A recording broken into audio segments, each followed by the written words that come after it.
Fala aí, boa noite. Tudo bem, pessoal? Hoje a gente vai fazer um bate-papo com o Alexandre Andrade. O Alexandre, ele é contador, já foi diretor do Conselho Regional de Contabilidade e vai conversar com a gente sobre as MPs 927, 936 e 944, que tratam das mudanças nas regras trabalhistas nesse período da pandemia, e a 944 fala da linha de crédito emergencial para as empresas de pequeno e médio porte, tá? Estou conectando ao Alexandre aqui. O Alexandre, Fala aí, e aí, Rafael. e aí, meu amigo, você tá bem? Tô bem, tranquilo. Todo contador tá tranquilo essa época. Imagina o desespero. Todos em casa bem? Todo mundo inteiro? Alô? Tá me ouvindo? Opa, tô te ouvindo bem. Oi. Todos em casa aí inteiro? Graças a Deus, assim, estamos conseguindo aí cumprir a quarentena, né? Tentando passar por essa crise aí, trabalhando mais do que antes Exato. Antes da da pandemia. trabalhando bastante. Vamos lá. Só para o pessoal saber aí, Alexandre, fala só um pouquinho do teu currículo, né? Então, pessoal, Acho que tem que dar. bom,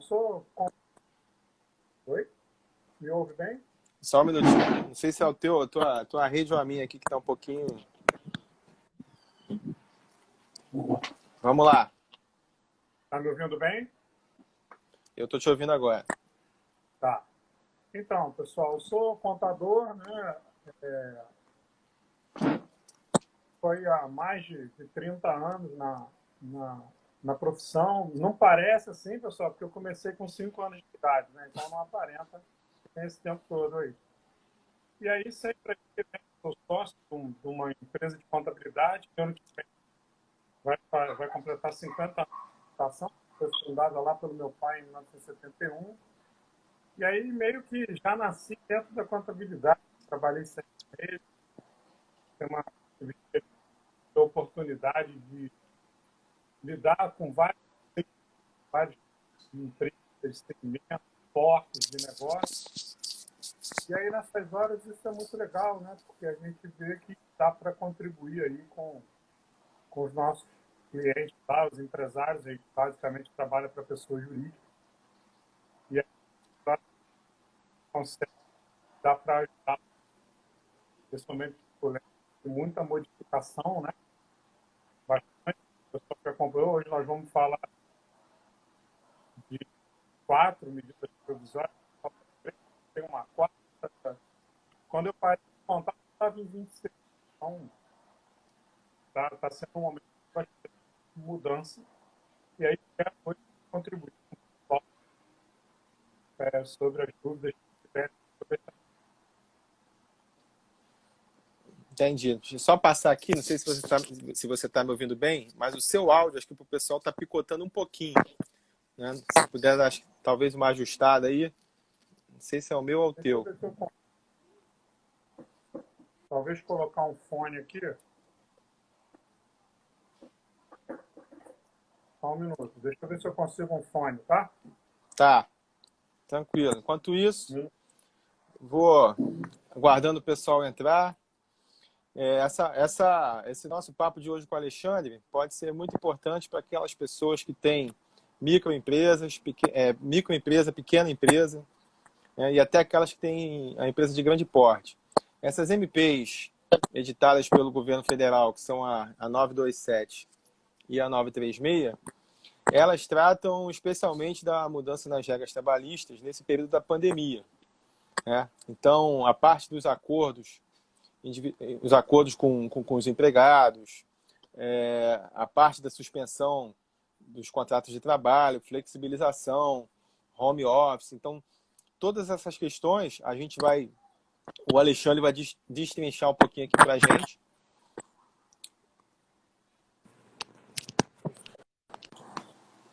O fone Oi, melhor aqui. bom, vamos lá. Vê se melhorou aí. Bom, parece que está legal aqui. tá? Vamos Ah, começando, se for o caso a gente ajusta aí, mas acho que ficou melhor. tá beleza. Beleza? Então, Alexandre, Tranquilo. você só não falou no currículo que nós somos vizinhos, né? Então, a gente podia estar um É, quase na mas porta do outro, mas isso não... agora tem que se falar por internet, por telefone. é, mas é bom deixar claro que o Rafael não tem só esse defeito aí de me ter como vizinho, não. Ele tem várias virtudes, né? Tá certo. Vamos lá, Alexandre.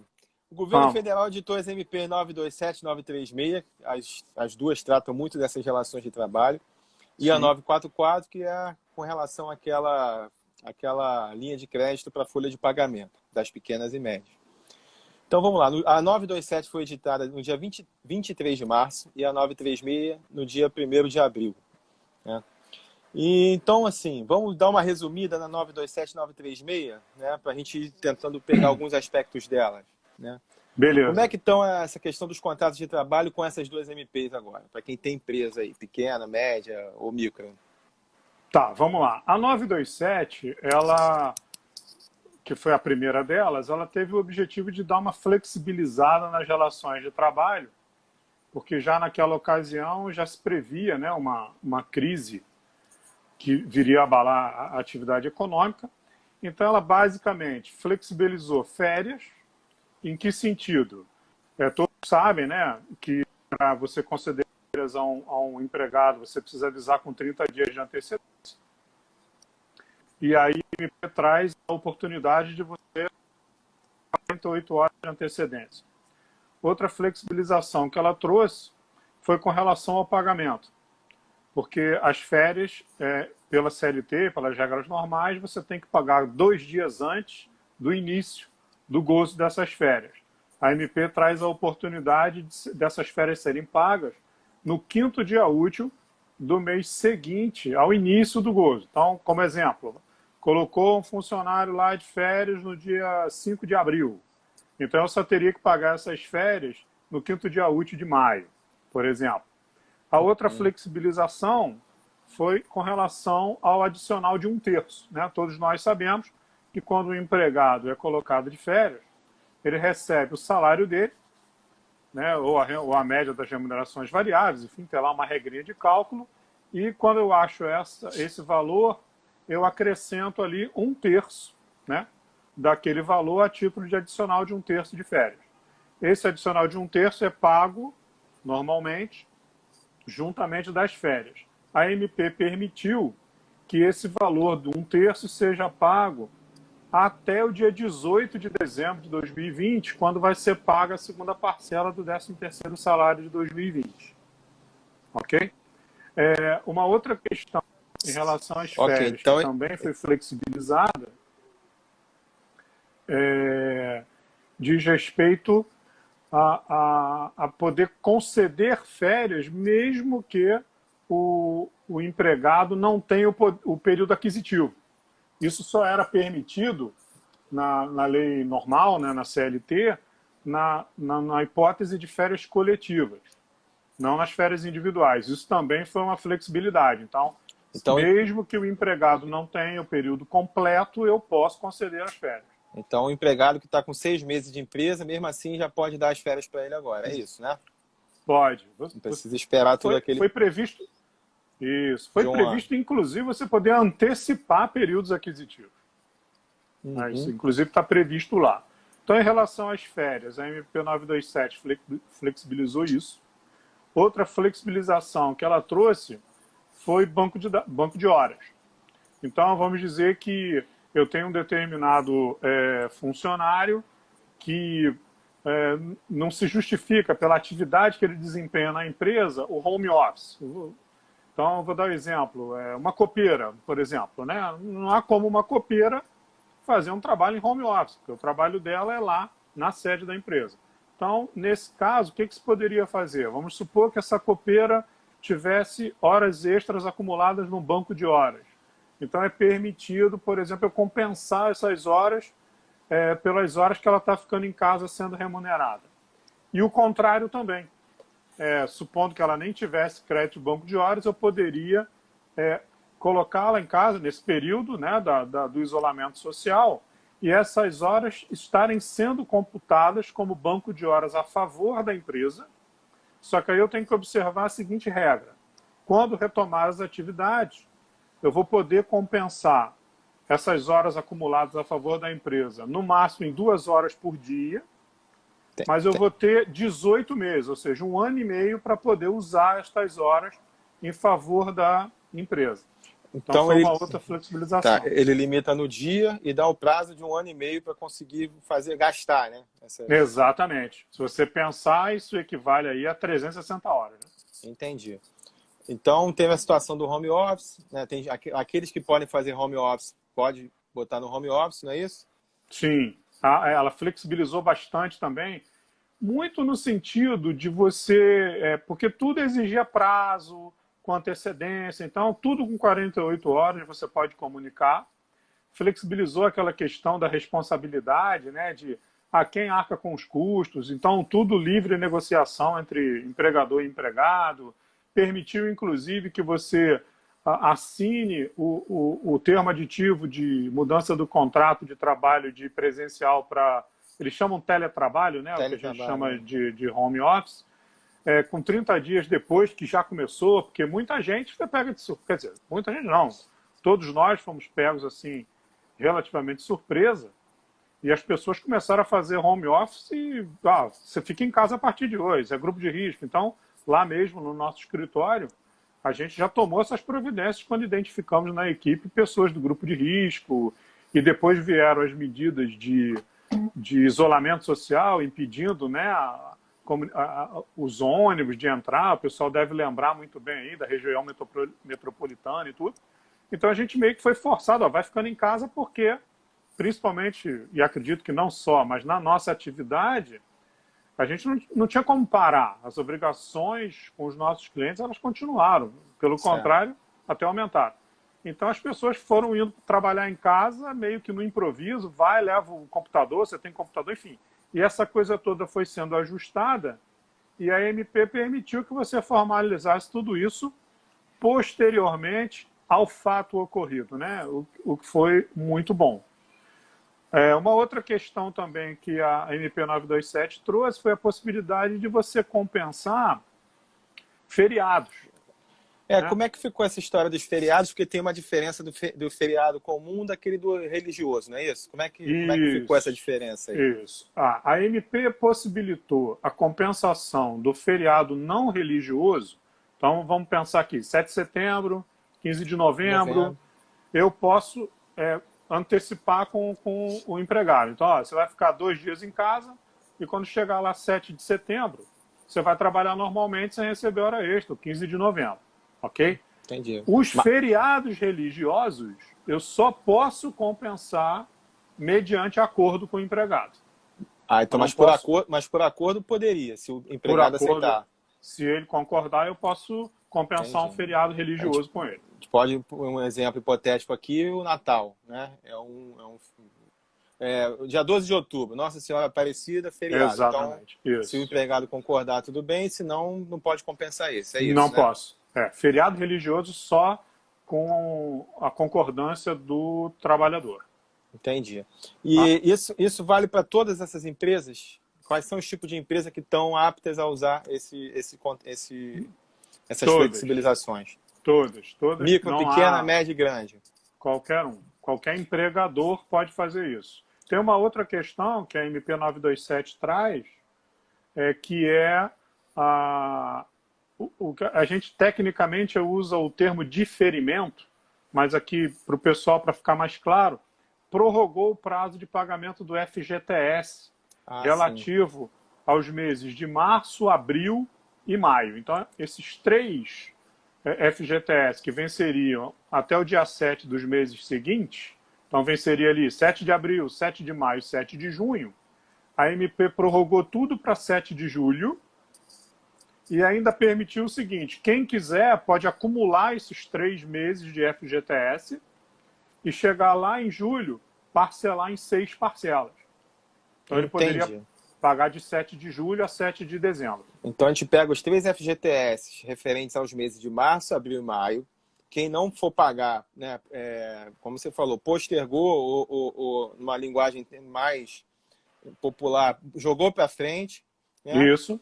E em julho, aí sim você tem que pagar. Desse pagamento do total desses 3 meses, pode pagar em até 6 vezes, é isso? 6 parcelas, exatamente. Entendi. Aí vai diluir Isso. junto com os outros FGTS que vão entrar mês a mês ali, não é isso? Isso, exatamente. Porque é o temor de todos, né? Não é o nosso foco aqui hoje, né? Mas, além do FGTS, houve uma série de outros tributos que tiveram seus vencimentos prorrogados. Então, é muito importante para quem está nos assistindo que isso não representa uma redução de custo, isso representa um fôlego de caixa. Então, que vai lá chegar lá na frente essa conta chega. essa conta chega, você vai ter que enfrentar. Inclusive, as empresas que estão no Simples, eles postergaram o pagamento do Simples lá para outubro, novembro e dezembro, né? Aí, bom, vamos abrir um parênteses, né, que está fora dessas medidas provisórias, mas é muito importante você estar falando, porque isso, de fato, representa um fôlego de caixa muito importante para os micro e pequenos empresários, só que ele dividiu em 2 partes, né? Todo mundo sabe que dentro do Simples Nacional você tem um pedaço que são tributos federais e tem uma outra parte que é o ISS e o ICMS, que são, respectivamente, o tributo municipal e o tributo estadual. E aí, a parte que é federal, que é como você colocou, né? Março, abril e maio, que venceriam abril, maio e junho, a parte federal ele empurrou para outubro, novembro e dezembro. E esses 2, estadual, né, e o municipal, ICMS e ISS, dependendo da atividade da empresa, aí ele empurrou só para julho, agosto e setembro. Então, empurrou um pouquinho menos. É uma diferença importante aí, entendi. Sim, eu não tinha, então, eu especialmente não tinha me atentado que tinha essa diferença. Achei que era tudo para outubro, novembro e dezembro, inicialmente. Não, ele só prorrogou tudo, Rafael, para o MEI, para o microempreendedor individual. Aí ele prorrogou tudo. Não há que se falar em separação. Mas para as MEs e EPPs, tem essa...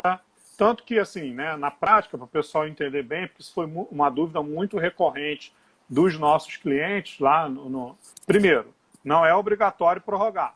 Então, nós tivemos clientes que optaram por pagar tudo agora porque não querem rolar esse caixa para frente pela incerteza que eles têm lá, cada um decidindo aí da sua forma de gerenciar o seu negócio. Mas aqueles que quiseram optar pela prorrogação de prazo tiveram uma dúvida de como fazer isso. Então, como é que isso vai funcionar? O seu contador vai te enviar, relativamente às competências, março, abril e maio, se você optou por prorrogar, você vai receber lá duas guias, né? A guia do Simples chama DAS, D-A-S. Você vai receber, por exemplo, de março, 2 guias. Uma para pagar em julho, com a parte CMS e ISS, e a outra para pagar em outubro, com a parte federal. E assim vai acontecer nos meses de agosto, setembro, e novembro e dezembro. Aí, de novo, aquele cuidado, né? Não é uma redução de carga tributária, é um fôlego de caixa. Então, é bom ficar antenado, por quê? Quando chegar lá em outubro, você vai ter que pagar 2 simples. A parte federal de março e o normal de setembro. Né? Então, tem que fazer uma organização aí de caixa para não se atrapalhar lá na frente. Entendi. No final, vou até voltar essa coisa do fluxo de caixa com a postergação dos pagamentos, porque, além disso, ainda tem os tributos municipais, como, por exemplo, o IPTU, as outras taxas, né? Taxa de licenciamento sanitário, que também tem uns projetos que passaram que, se forem sancionados, estão empurrando para frente. Então, na realidade, em algum momento ali na frente, vai explodir tudo para todo mundo pagar. Exatamente. Então, tem que ter... Tem que ter esse fôlego aí. Tanto que uma recomendação que a gente tem dado, né? De novo, estamos fugindo um pouquinho aqui das MPs, mas acho que isso é bem importante. Nós entendemos que todos estão passando por um momento de dificuldade financeira, né? Para os seus clientes, que, vamos dizer assim, alongue a forma de pagamento. Porque aí você dá o fôlego de caixa que o teu cliente lá está precisando naquele momento, né? Mas você negocia. Então, uma sugestão, Rafael, por exemplo, que a gente tem dado muito aos clientes é assim, determinado cliente do nosso cliente, né? Sim. Pediu lá um desconto de 50% lá em determinado contrato dele pelos próximos 3 meses. Qual sugestão a gente tem dado? Ok, tenta negociar com ele, vamos supor que você negocie lá 30%, então você dá a ele 30% de fôlego nos próximos 3 meses, e depois você recupera isso, ele te pagando 15% em 6 meses. E aí você vai repondo o seu caixa.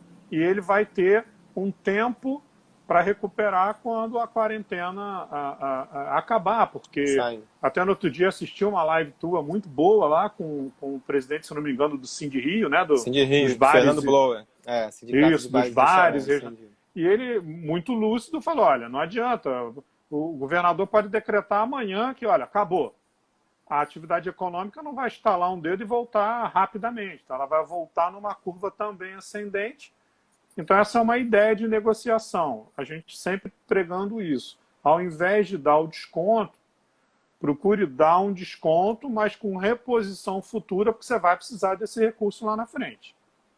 Tá? Correto. Então, em resumo, a gente falou muito da questão da MP 927, que é da flexibilização, do home office, da antecipação das férias, de poder pagar uma parte das férias só lá em dezembro. As férias coletivas, né, que quem pôde fazer férias coletivas também puxou isso para agora. Poder colocar o empregado de férias, mesmo que ele não tenha ainda atingido o período aquisitivo, né, na empresa. Tem também a questão da antecipação do banco de horas, né? De pegar o banco de horas e poder usar depois, gastar essas horas em até 1 ano e meio depois. Isso. Poder antecipar por causa da compensação dos feriados não religiosos, se for religioso, somente com acordo entre empregador e empregado. Né? E tem uma coisa também aqui, como é que fica, acho que a última pergunta sobre a 927, os exames médicos. Os admissionários, medidas... tinha algo sobre as isso medidas também, né? As medidas de segurança e medicina do trabalho foram também flexibilizadas, tá? Por conta exatamente do isolamento social, né? Não tem muito sentido, você isola a pessoa, mas ele tem que se deslocar para fazer o exame. Então, algumas medidas foram flexibilizadas também nessa área que a gente chama de PCMSO e PPRA, tá? Foram flexibilizados. E falamos do FGTS, que os 3 FGTS de março, abril e maio, eles podem ser postergados para o pagamento a partir de julho, podendo dividir em até 6 parcelas, não é isso? Exatamente. Agora, se a empresa demitiu um empregado, esse recolhimento é normal. Ela tem que antecipar. Aí não pode fazer isso de jogar lá para julho, correto? É a mesma, foi bom você falar nisso, porque é a mesma história do terço de férias. Então, eu coloquei um funcionário de férias e joguei a perspectiva de pagar esse 1/3 até o dia 18 de dezembro, juntamente com o 13º. Mas se eu demitir esse empregado, eu vou ter que antecipar isso para rescisão. Entendi. Ok? Então, isso é válido se o contrato continuar. Tá. Nessa MP, os processos trabalhistas estão nessa ou na 936? A questão do prazo dos processos, não tem uma situação dessa? Os processos trabalhistas, acho que podem ser prorrogados, suspenso. Acho aquela coisa do conflito, né, o empregado demitido. Tem alguma coisa disso, do processo, do prazo? Não, o que houve, assim, em termos judiciais, assim, eu confesso a você que não me atentei muito a essa questão. É uma questão jurídica, né, também. Mais jurídica. O que houve, na verdade, é que travou qualquer ação, audiências, tudo foi prorrogado. Eles até parece que, pelo menos a notícia que eu tive aqui de advogados trabalhistas de nosso contato, é que eles iriam retomar ontem. Quer dizer, na verdade, estava fechado o TRT aqui até dia 4 e talvez reabrisse hoje, mas confesso que nem confirmei com eles se realmente reabriu, os prazos estavam todos suspensos e a contagem ia começar, ou se fizeram algum tipo de adiamento. Confesso que hoje nem consegui conferir isso. Entendi. Bom, a gente mais ou menos, você mais ou menos conseguiu condensar aí os principais pontos da MP 927 para todo mundo, certo? Sim. Vamos falar um pouquinho da 936, que aí é a questão da redução da jornada, né? Isso. Essa é um pouco mais complexa. Basicamente, ela tratou de dois aspectos, duas possibilidades para o empregador. E eu vou tentar aqui fatiar os pontos mais críticos, né? Então, Certo. a primeira hipótese, a MP 936 permitiu que o empregador fizesse a redução de jornada. É importante a gente pensar sempre assim, eu estou reduzindo a jornada. E aí, reduzindo a jornada, a remuneração é reduzida proporcionalmente. Então, é uma regrinha de ouro aí nessa medida. O salário hora do empregado tem que ser preservado. Ele, em momento nenhum, pode receber um valor hora menor do que o que está contratado lá em tempo integral. Ok? Correto. E aí, Então, a MP permitiu que eu faça essa redução em 3 percentuais. Eu posso reduzir em 25%, em 50% e em 70%. Tá? Ao reduzir isso, então vamos pegar um exemplo. só um segundo, Alexandre. Pois Então não, pode ser pois não. 25, 50 e 70. Mas tem diferença para micro, pequenas e médias por causa do percentual, ou todas podem Não, fazer a redução do mesmo percentual? Como é que fica com relação ao todas, porte da empresa? isso, todas podem reduzir. A gente vai ver uma diferença quando a gente falar do segundo ponto da MP, que é a suspensão do contrato de trabalho. Aí tem uma diferença. Na redução, basicamente todos podem reduzir com essa regra, tá? Qual a diferença que tem? A diferença vai estar lá no benefício, né? Que chama de benefício emergencial. No início isso causou uma certa confusão, porque a forma de calcular o benefício emergencial é a que se calcula o seguro-desemprego. Mas não é seguro-desemprego que as pessoas vão receber, estão recebendo, né? E aí agora virou uma sigla chamada BEM. Benefício emergencial virou BEM. Para diferenciar bem do seguro-desemprego, tá? Então, qual é a regrinha? Vamos supor que eu tenho lá um empregado que recebe R$3.000 de salário e eu vou aplicar para ele uma redução de jornada de 50%. Então, eu, como empregador, vou pagar a ele R$1.500, que é 50% proporcional à redução, ok? E o governo vai complementar pagando o quê? Pagando o mesmo percentual que eu reduzi, nesse meu exemplo, 50%, do valor do seguro-desemprego que ele teria direito se fosse dispensado. Então, repara, o seguro que ele teria direito é uma mera fórmula de cálculo que eles pegaram emprestado para aplicar aqui. Então, Entendi. Nesse exemplo de 3.000, né? Como é que fica então? Nesse exemplo de 3.000, eu vou falar em números redondos aqui para facilitar a nossa equação. Então, a empresa, o funcionário recebe 3.000, a empresa vai pagar 1.500 e o governo vai pagar 50% do seguro-desemprego. Então, nesse exemplo que eu dei, o seguro-desemprego, pessoal, ele varia, tem lá uma fórmula de cálculo lá, mas ele varia de um salário mínimo a R$ 1.813 e uns quebrados. Tá? Então vamos arredondar aqui para 1.800. É calculado com base na média dos últimos 3 remunerações, tem toda uma regrinha lá. Então vamos dizer que é 1.800. Nesse exemplo que eu dei, ele receberia 1.500 da empresa e receberia R$900 como um benefício emergencial. Então ele iria receber 2.400. E aí, numa primeira análise, a gente fala assim, bom, ele vai perder R$600. Mas é importante a gente observar o seguinte, ok, de fato, ele está tendo uma perda financeira de R$600, mas ele está trabalhando a metade do tempo. Entendi. Se Então, ele tinha se ele tinha uma jornada de 8 horas, ele está trabalhando 4 horas para ganhar esses 2.400, é isso? se ele tem, de fato, uma perda financeira, mas ele vai trabalhar menos. Há empresas que aí, claro, dentro da capacidade, da realidade financeira de cada um, há empresas que estão e podem compensar essa diferença. Vamos pensar nesse exemplo que eu dei. Então, do ponto de vista da regra da MP 936, a empresa pagaria 1.500, ele receberia lá os 900 do auxílio emergencial lá. Pronto. Se a empresa tiver condições, ela poderia, por exemplo, adotar a seguinte política. Bom, nesse exemplo, o meu empregado vai ter uma perda lá de R$ 600. A empresa poderia pagar estes R$ 600 a ele a título de ajuda compensatória. Tá? É importante pagar a este título. Por quê?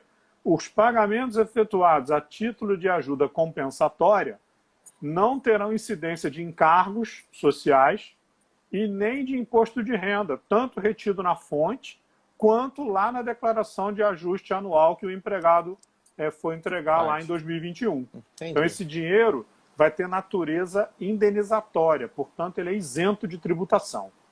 Tá? Mas isso é uma faculdade da empresa, tá? É uma faculdade. Entendi. Então, vamos lá. Essa redução, você deu o exemplo aqui de um empregado que ganha 3.000 e reduziu 50%. Eu li também que tem uma diferença entre valor. Por exemplo, quem ganha menos de 3.000, de 3 salários mínimos, se não me engano, ele pode fazer, o acordo pode ser individual, coletivo, não tem a participação do sindicato, tem aquela situação? Como é que ficou isso? Tem. Se você me permitir, eu queria falar um pouquinho da suspensão, Sim, porque aí depois a regrinha, gente fazer. Porque a regrinha do acordo, ela se aplica tanto para redução quanto para suspensão, tá? Então, na redução... Vamos só fazer mais um exemplo de um empregado que ganha 5.000 com 70% de redução, de redução da jornada. Vamos lá. Imagina o seguinte, o funcionário ganha lá R$ 5.000, então a empresa vai pagar ele 30%. Vai pagar ele lá R$ 1.500. E ele vai receber 70% de 1.800. Aí você faz essa conta aí. Faz essa conta meio chata. De cabeça é ruim de fazer. Mas posso fazer aqui. Espera aí. Só para dar o exemplo e o pessoal não ficar na dúvida aqui. A gente até elaborou uma planilha. Vai dar R$ 1.260, acho. Mais ou menos por aí. Vamos lá. Ele recebe 1.260 mais os 1.500 que a empresa pagaria. Então, esse funcionário que recebe 5.000, ele receberia, nesse exemplo nosso, R$ 2.760. Entendi. Ficaria reduzido o salário total quase a metade, mas ele também trabalha só 30% do tempo e não aquele 50% do exemplo anterior. Entendi. Exatamente. Entendi. Tá? Então, beleza. Aquele, assim, cada caso é um caso. Eu acho que todo mundo conseguiu captar como é que é o cálculo. Perfeito. A regrinha do cálculo, isso. Então, essa é a regra da redução. Pode reduzir por até 2 ou 3 meses. Fazer esse prazo. A redução, essa é uma boa pergunta. A redução, ela pode ser feita por até 90 dias. Tá? Então, aí você pode combinar. Está expresso em dias. Então, eu posso reduzir. E houve casos aqui, né? Principalmente no início, onde havia uma incerteza de quando ia retomar. Então, lá na nossa empresa mesmo, a gente pegou uma pessoa lá, reduziu por 15 dias. Porque a gente acredita que não voltou, aí você reduz por mais 15. O limite está em, no máximo, 90 dias. Tá? E, ao mesmo tempo, isso gera uma estabilidade para o empregado pelo mesmo prazo. Quem reduziu, por exemplo, 60 dias, o empregado também, depois que acabar a redução, ele volta e tem que, no mínimo, ficar mais 2 meses ali recebendo normalmente como era antes. É isso? A regra da estabilidade, ela se aplica... exatamente como você falou. Então, o mesmo período que eu reduzi ou suspender o contrato, que nós vamos falar em seguida, o mesmo período o empregado terá de estabilidade. Tá? Então, exemplo, reduzir o salário do empregado por 30 dias. Ao terminar o acordo, o término lá do acordo de redução, ele vai ter 30 dias de estabilidade, eu não posso demiti-lo sem justa causa. Tá? Se eu reduzir por 15 dias, 15 dias de estabilidade. Por 60 dias, 60 dias de estabilidade. Prazo máximo, 90 dias para redução. Perfeito. Para suspensão, já que a gente está falando de prazo, o prazo máximo é de 60 dias de suspensão. E aí tem uma regrinha. Em 2 períodos de 30.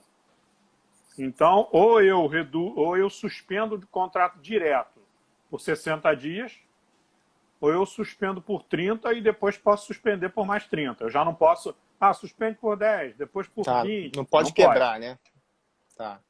No máximo 2 de 30, tá? E aí vale a mesma regrinha da estabilidade que a gente falou. Suspendi por 30, terminou a suspensão, ele tem 30 dias que eu não posso mandá-lo, dispensá-lo sem justa causa. Ok? E aí, voltando aí para aquela pergunta que você fez dos acordos, antes disso, antes de falarmos dos acordos, aí vale a regrinha... Isso é que perguntar, na suspensão o empregado recebe quanto? Como é que fica?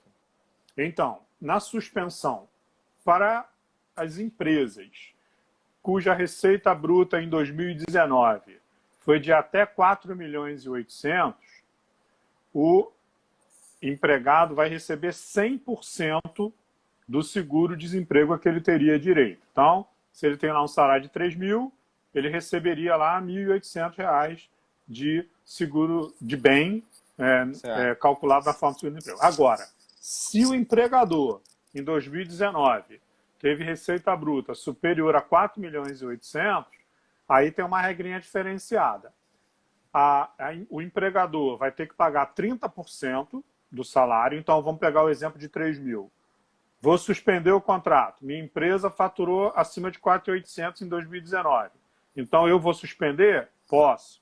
Mas eu tenho que pagar ele R$ 900 e o governo vai pagar só 70% do seguro-desemprego a que ele teria direito.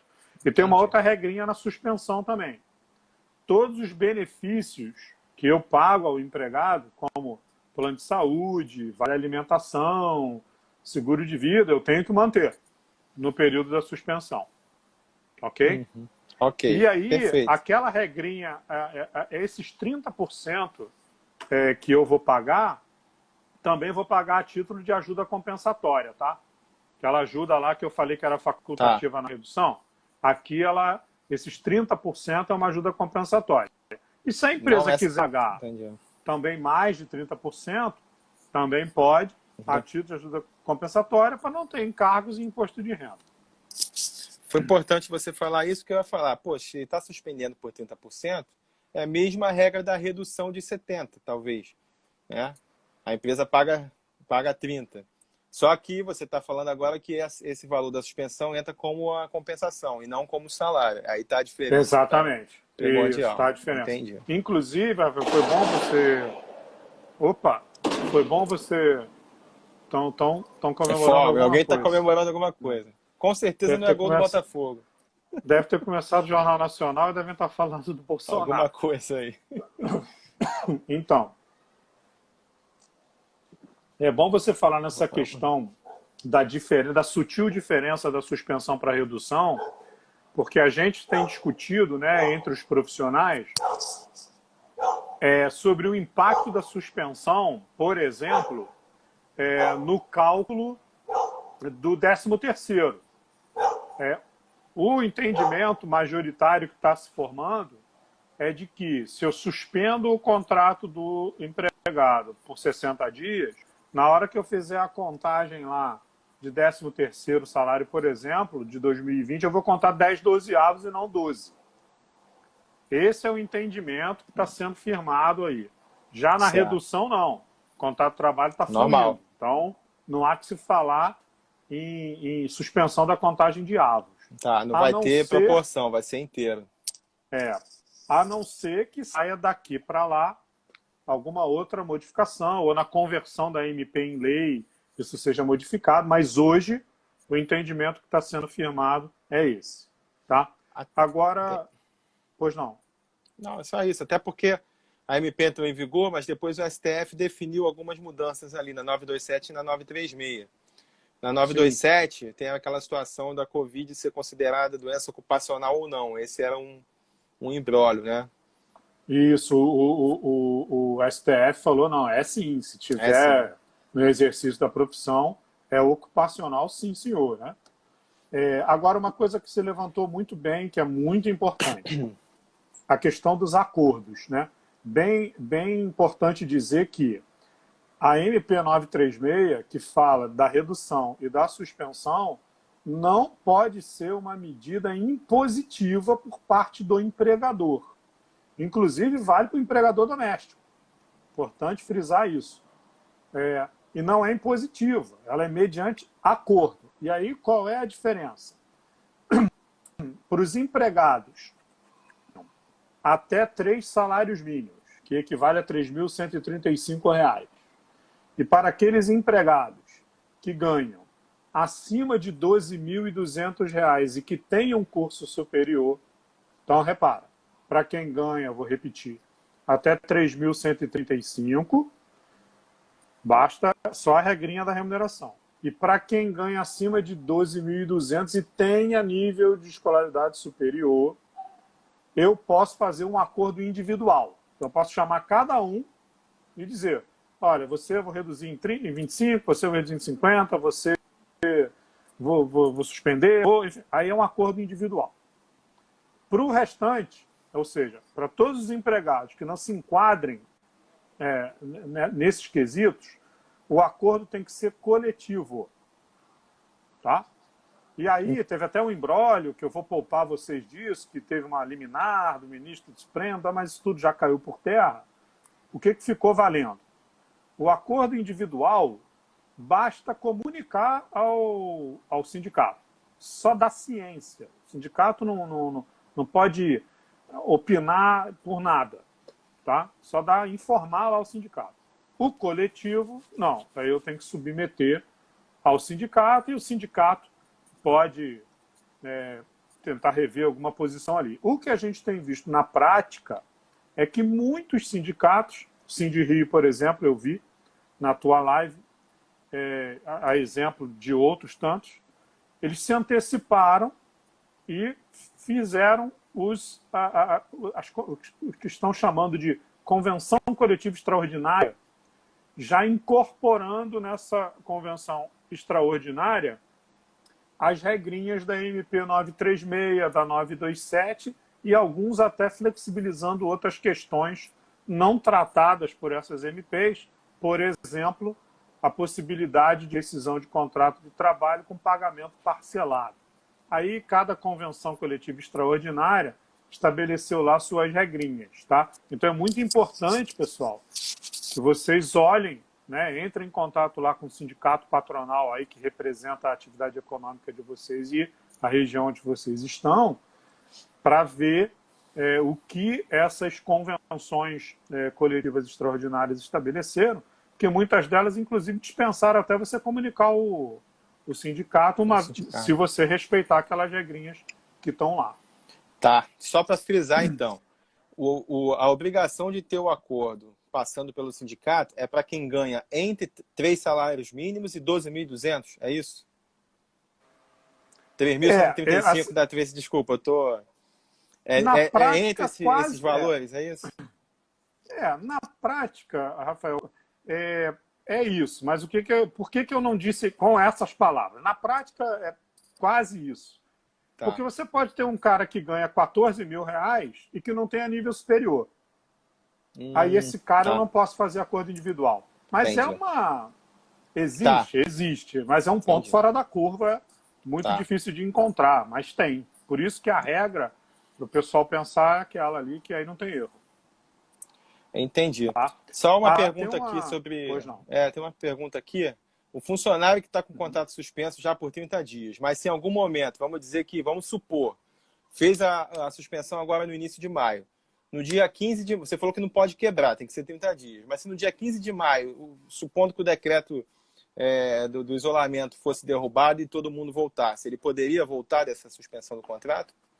Pode. A própria MP diz que se o estado de calamidade, enfim, ele for cancelado, retomado, a empresa pode, o empregador, né, pode Sim. comunicar e requisitar a volta dele ao trabalho. O que a gente tem recomendado, a gente até fez lá uns modelos, né? Então a gente colocou nos acordos, a gente colocou isso no acordo, a possibilidade da empresa rever o posicionamento em função das circunstâncias gerais, né, da sociedade e as circunstâncias individuais ali da empresa, porque cada empresa está tendo seu momento, tanto negativo quanto positivo, enfim, ela pode rever essa posição. Então a gente aconselha que no acordo... Rafael deu uma sumida, voltou. Voltei. A gente recomenda que no acordo já se deixe isso flexibilizado, até para melhor instrução do colaborador, né? Até, Rafael, eu deixo aqui já de antemão a oferta, se o pessoal te procurar, a gente tem os modelos que a gente pode flexibilizar para você, para que o pessoal use aí e adapte à sua realidade. Os modelos, a gente tem alguns modelos lá de acordo, de redução, de suspensão, e também Bacana. a gente tem uma planilha em Excel que permite que se calcule lá os valores de redução, simular as reduções. Eu disponibilizo com maior satisfação para que você compartilhe com quem estiver interessado aí para poder fazer.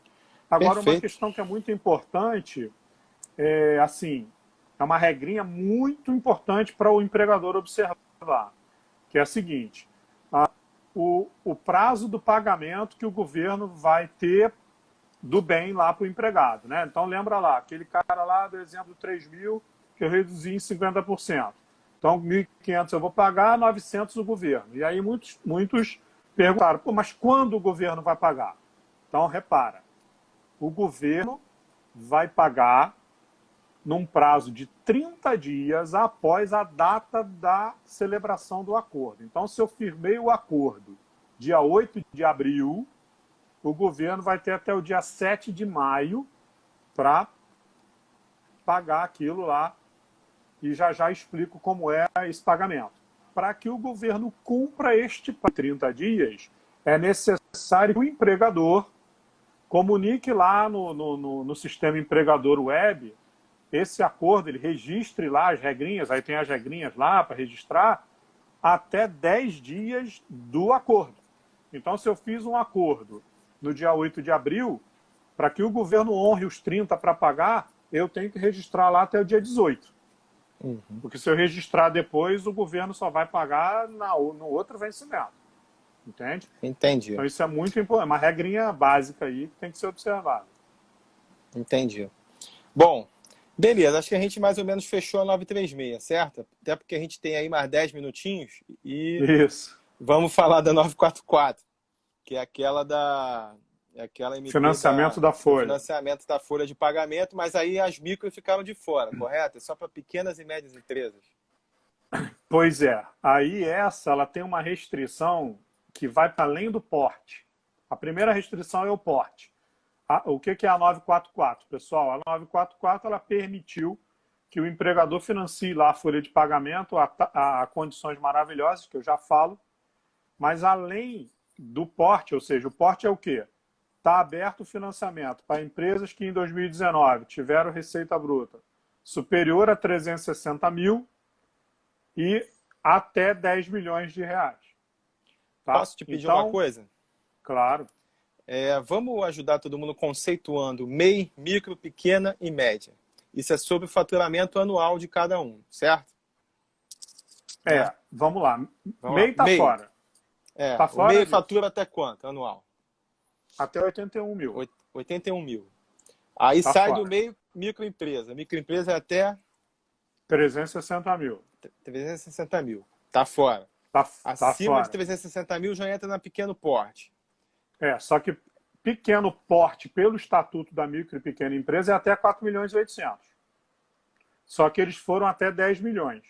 Certo. Aí pegou uma parte das médias empresas. É isso, né? Isso aí. Entendi. Isso. Só que tem uma outra restrição. Além do porte, que é esse, então só peguei quem faturou entre 360 e 10 milhões. E aí é o tipo de natureza jurídica. Só pode pegar empresário sociedade empresária e sociedade cooperativa. Então, também ficaram fora, independente do porte, sociedade anônima de capital fechado, né? Não é uma sociedade empresária. As Certo. entidades sem fins lucrativos, elas não podem financiar a folha. Sociedade de crédito. Aquela sociedade que, por exemplo, os advogados, né, que fazem aquela sociedade, que agora eu não lembro qual é o termo utilizado. Pois é, uma sociedade simples. É uma sociedade simples. Essa está dentro ou está fora? Está fora, não é uma sociedade também, né? empresária. Se ela não for uma sociedade empresária, nem porque conta. eles limitaram nisso. Tá. Perfeito. Vamos lá. Uma outra questão importante que eu tomei conhecimento esses dias é que os bancos estão olhando o porte do grupo econômico. Olha só, tem um exemplo interessante. Os sócios são os mesmos, são duas empresas completamente distintas. Uma faturou 5 milhões, a outra faturou 7 milhões em 2019. Se você olhasse isoladamente, as duas poderiam financiar. Só que a Caixa Econômica, por exemplo, ela considerou que o grupo faturou 12. Lá fora, ela não financiou. Agora, o que é curioso? O mesmo empresário foi ao Santander, financiou. Então, o conceito de grupo econômico, em que pese ter uma circular do Banco Central que define isso, os bancos interpretam de forma distinta, tá? Então, cada um a sua maneira. Isso. Atenção a isso aí. Bom, aí, porque estamos aí correndo o nosso prazo, o que é importante dizer, pessoal? A taxa é fantástica, né? Se você conseguir essa linha de crédito financiar a sua folha, a taxa de juros é de 3,75% ao ano. Há uma carência para pagar de 6 meses, então você só começa a pagar daqui a 6 meses e vai pagar o valor do financiamento em 36 parcelas mensais. Tá? Importante também dizer, o valor é limitado a 2 salários mínimos por empregado. Então, se você tem um empregado que ganha R$3.000, o limite são R$2.090. Se você tem um empregado que ganha R$1.500, vai financiar 100%. Mas se você tiver um que ganha 3.000, o troco você vai ter que complementar lá, porque o limite é 2.090 por empregado, tá? E detalhe, tá? O dinheiro não vai ser creditado na conta da empresa para a empresa pagar os empregados, não. O banco vai creditar na conta de cada empregado que você tem que informar, tá? Para isso, então, o empregado já tem que ter a conta salário no banco que está fazendo o financiamento? Vamos lá. Para a questão do financiamento, a conta salário até serve, tá? Então, pode ser uma conta poupança, uma conta corrente. Agora, foi bom você levantar isso, que na questão lá da redução e da suspensão, eu falei lá que eu tenho que ir lá no empregador web informar, eu tenho que informar a conta bancária do empregado para que o governo pague a ele. E aí, a conta salário não serve. E eu só posso informar a conta do empregado se ele me autorizar previamente. Então, tem que tomar esse cuidado de pedir que ele autorize. Ah, Alexandre, mas o meu empregado não tem conta bancária. Não dá tempo de abrir. Tá, você manda lá sem a conta bancária. O governo, na hora que pagar, a Caixa Econômica e o Banco do Brasil vão tentar encontrar alguma conta poupança que esse empregado tenha com base no cruzamento de dados cadastrais. Não conseguindo, eles vão abrir uma conta digital especial para ele poder ter acesso ao recurso. Pergunta. A empresa, ela pode misturar, receber esses benefícios da MP 944, essa linha de crédito, e fazer ao mesmo tempo suspensão ou redução da jornada, suspensão do contrato de trabalho ou redução da jornada? Isso aí... A suspensão não, porque se ele suspende, teoricamente ele não tem folha para pagar. A redução, sim. Então, é muito interessante essa sua pergunta, porque o empresário ele pode combinar as duas. Ele reduz, tá? E aí depois o líquido reduzido ele pode financiar. Agora, muito importante o seguinte, pessoal, lembra que a gente falou lá da estabilidade, que a estabilidade é pelo igual período? Sim. Se você pegar o financiamento da folha, a estabilidade muda. A estabilidade fica assim, da data que você fechou a operação. Então, vamos dizer que no dia 29 de abril eu fui lá no banco e assinei a operação de financiamento. E o funcionário passa a ter, todos os empregados da empresa passam a ter 60 dias após o dinheiro ser creditado na conta do empregado. Entendi. Oi, oi. Aqui está caindo um pouquinho. Não sei se você está me ouvindo, eu não estou conseguindo te ouvir. Não. Bom, em resumo aqui, acho que não sei se o Alexandre está me ouvindo.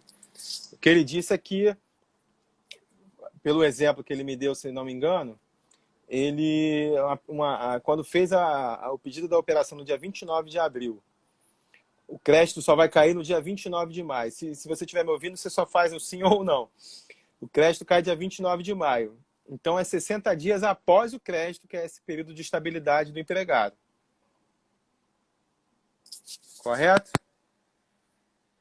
O Alexandre acho que caiu ali. Consigo chamar ele de novo. É rápido que a gente está com pouco tempo. Tentei enviar de novo aqui para ele, para a gente conseguir fechar, apesar de que está no finalzinho. Vamos lá. Então é isso. Essa MP ela serve só para pagar folha de funcionário. Estou voltando, voltei. Estou voltando, estou te ouvindo. Só para a gente resumir que Voltei? a gente tem... Voltou, Alexandre, voltou. A gente tem 3 minutos para fechar aqui. Maravilha. Vamos lá. Em resumo, a MP 944, ela só pode pagar até 2 meses de folha, tem um limite de 2 salários mínimos. A estabilidade se dá em até 60 dias após o segundo crédito, é isso? Do segundo mês? Se ele financiar o segundo mês, sim. Tá. E o limite é pelo porte da empresa. Tem que ser empresa que esteja acima dos 360 mil que faturou anualmente até 10 milhões. É isso, né? Não, caiu de novo. Mas o que ele falou é isso. Se estiver me ouvindo, saiu de novo, Alexandre. Caiu de novo aí. Mas acho que a gente conseguiu passar mais ou menos quais são todas as regras e os benefícios ou dificuldades das MPs 927, 936 e 944, que trata da flexibilização, da suspensão dos contratos, da redução da jornada, né, para as empresas, e a 944, que trata da linha de crédito para financiamento da folha, que, por sinal, é uma linha de crédito excelente para quem está organizado e vai conseguir o dinheiro, porque você conseguir uma taxa de 3,75 ao ano para pagar só em 36 meses e ainda tem carência de 6 meses, né? Para quem está organizado, nem precisaria do dinheiro, mas é bom pegar, porque vai conseguir ter uma folga boa aí, não é isso? Acho que ele não está ouvindo, mas, em resumo... Alexandre, não, né? Bom, a gente está acabando até o tempo aqui e acho que valeu a pena porque deu para esclarecer bastante coisas, que todo mundo conseguiu tirar suas dúvidas. É um assunto que tem muitos detalhes, né? Então pode confundir muita gente. É sempre importante ter bons contadores aí próximos para que consigam fazer direitinho essas contas, ver o que vale a pena para a empresa, para que o empregado também possa ter tido essas 2 MPs, essas 3 MPs foram talvez as mais importantes aí com relação a empresas. Tem outras que tem com relação à linha de crédito que o governo anunciou, mas que na verdade não estão chegando na ponta. Então vocês têm muitas micro e pequenas empresas que estão com extrema dificuldade de conseguir essas linhas de crédito para que consigam ter o seu capital de giro necessário para suportar e sobreviver nesse momento tão difícil e suportar o que vem pela frente. Bom, o tempo está aqui correndo, faltam apenas 15 segundos, então quero agradecer muito a presença do Alexandre Andrade aqui, como eu falei, é um super profissional, é meu vizinho, e a gente volta então amanhã com mais uma live, amanhã para falar do setor imobiliário e da construção civil. Galera, boa noite para todos aí, valeu!